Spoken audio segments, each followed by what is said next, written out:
मंगलबाई मोहन तोटरे, वय 40 वर्ष, राहणार केरूळ, तालुका मुखेड, जिल्हा नांदेड येथील रहिवासी असून आणि यांच्या घरामध्ये झोपत असताना भीतीचं वारं निर्माण होते। कालच्या पावसामध्ये सुद्धा बाळातीनबाई त्यांच्या घरात होती।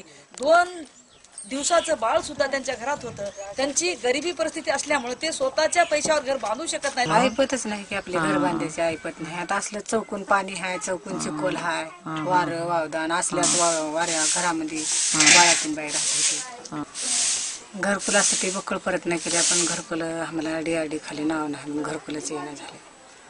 गरीब माणसापासून पोहोचू देणं झाल्या। नाव राहत होतं तर घर येत होतं।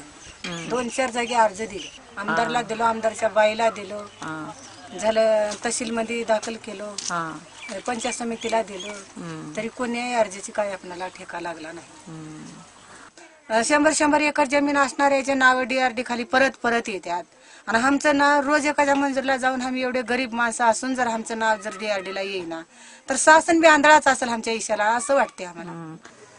मला शासनाला हे सांगायचं आहे की मंगलबाई तोटरे यांच्या प्रत्यक्षात घरी जाऊन विस्तार अधिकाऱ्याला पाठवून त्यांच्या घरचं सर्वे करून त्यांचं नाव डिटेलच्या यादीमध्ये आणावं।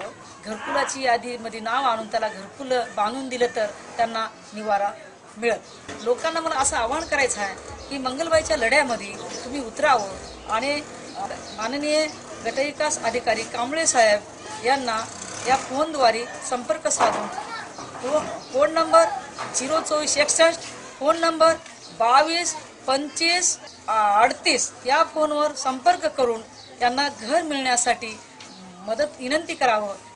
हे माझा समुदाय, मी शांता येवतीकर, राज्य महाराष्ट्र, इंडिया अनहरसाठी नांदेड।